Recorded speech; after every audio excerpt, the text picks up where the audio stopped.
Hi, good morning po, Sir Sing Me to Sleep. Sir, ito po yung actual video test po ng order nyo. Colorful GeForce GTX 1060. Yun po yung fan, napakatahimik lang po, dual fans. Ito pala muna, yung power supply nyo po dapat rated at branded lang po gamitin natin. Minimum natin 550 watts. Goods na po yun para dito po sa picture natin. Tapos, iwas po tayo sa mga generic 750 watts po, sir ha.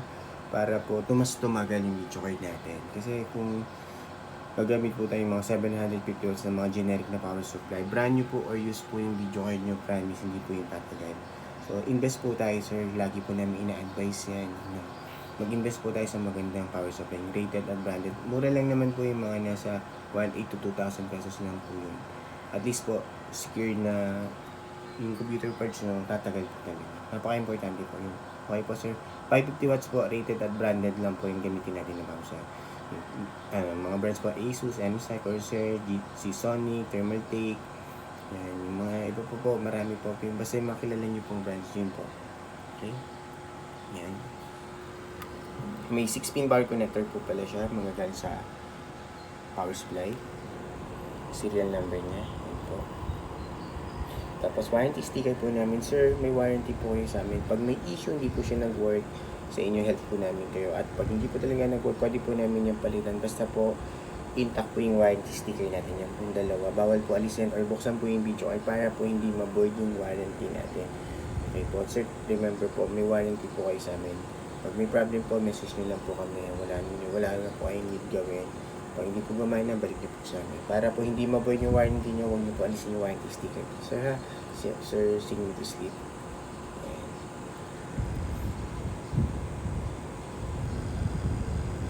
Tapos, ito po yung parameter test natin. Ayan. Time check natin siya na running yan. 8 minutes, 53 seconds na po siya. OpenGL error stand, NVIDIA GeForce GTX 1060. Ayan, kita niyo po yung graph. Smooth na smooth, straight lang po yan, sir. Yung nasa taas na line.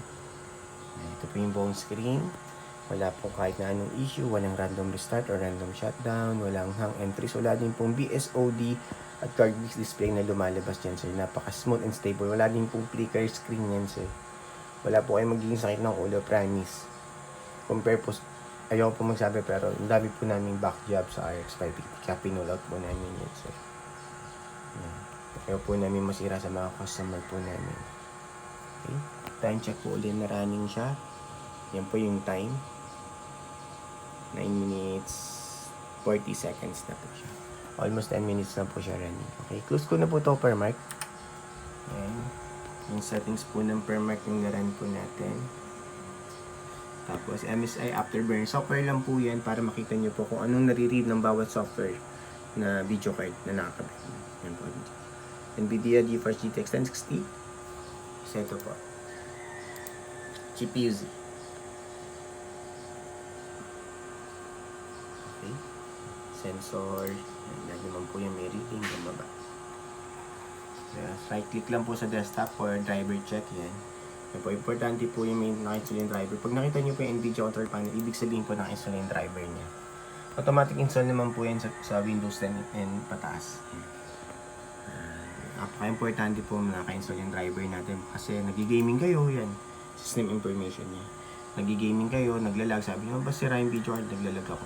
Yung pala hindi naka-install yung driver. Kaya napaka-importante po na-check nyo na laging naka-install yung driver po ng mga video card natin. Alright, tapos, yan. Tapos, open po ang Google Chrome for time and date checking po naman po para alam nyo real time kailan po namin nire-record itong video test before po namin i-ship out. Tinitest po muna namin kanina. 8:54 AM, Saturday, May 10, 2025. Yan po yung current date and time natin before po namin i-ship out yung order. Tinest po muna namin real time and before po namin i-pack. Saka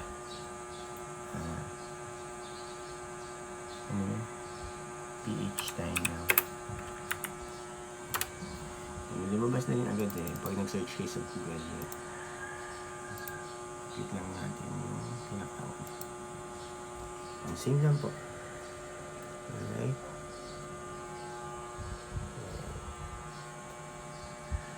Pag gusto nyo po i-double check kung real time po itong mga website na to, pwede nyo pong puntahan yan. Yan po yung website at doon din po yung isa. Dalawa po yan. Yan, yun lang po sir. Time to sing me to sleep. Close ko na po ito and shutdown para ma-ship out na po namin itong order today. Thank you po sir sa tiwala na binigay niyo sa amin.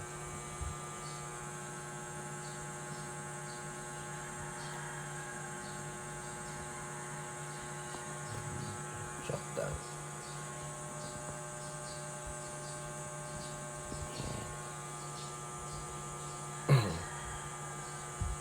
Yan, shutdown na siya.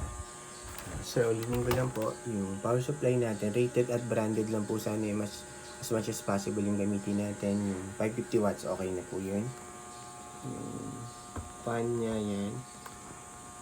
Buong buo po siya, walang sira, walang putol, kaya po napakatahimik niya. May 6-pin power connector required po na mag-return sa power supply niyo. Serial number. Warranty sticker po sir, ulitin ko lang po ulit.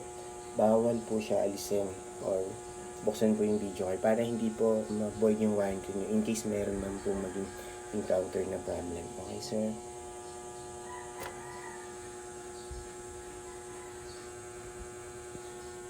Yun na po sir, sing to sleep. Thank you po, bye.